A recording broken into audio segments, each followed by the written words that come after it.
विद्युत विभाग कर्मचारी को बाउंस मूल पिटिले लोके।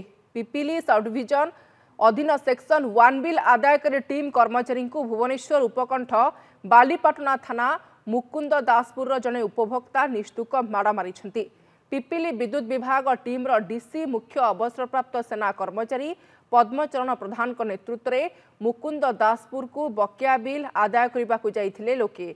गाँ प्रवेश द्वार में स्थानीय वार्ड सभ्य मोहम्मद शामसुद्दीन हुक पकाई घर को चोरारे लाइन नहीं बिल आदाय टीम सुपरभाइजर राजेश साहू बकेया विद्युत बिल मागिबा सह लाइन काटिबा को कहिथिले। एथिरे शामसुद्दीन उत्क्षिप्त होई राजेश को अश्राव्य भाषा रे गालीगुलज करबा सह बाउंस बाड़ी रे निर्धूम पिटिथिले। एने बालीपाटना थाना रे अभियोग होइथिबा जणा पड़िछि।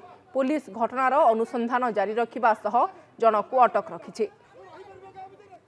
कंज्यूमर पेमेंट दो नथिले मार्च मासटर पेमेंट देई ना तो से कंज्यूमर को हम लिस्ट हिसाब रे हम स्टाफ माने जाइथिलु तो जीवा फल कौन है ना से जगह दीटा कंज्यूमर पेमेंट देई नथिले आम से कंज्यूमर टच करिया भितर गोटे कंज्यूमर तो सी है हुक पकईकि लाइन जाड़ूला तो ताकू आम अपोज कलु जे भाई तुम कौन हुक पकईच आ तुम तो ऑलरेडी कंज्यूमर अच्छो पुणी हुक कौन पकईच एति कहया भितर जेहेतु से 3 मास लाइन पेमेंट देई नथिला तो आम पर्टिकुलर से कंज्यूमर को लाइन काटिया इंस्ट्रक्शन आसला तो आम लाइन काटिया भितर से आमको अश्लील भाषा यूज करिकी गाड़ी देला आम स्टाफ मान को तो मुझे जाकि पहुँचला जे मुझे कहले अरे कौन है यही कथा कहया भितर से मत बाउंसर धरिकी पूरा बाड़ेला पछाड़ू आसिक आक्रमण कला जहाँफल बहुत मोर बॉडी बहुत जगह आघात लगी।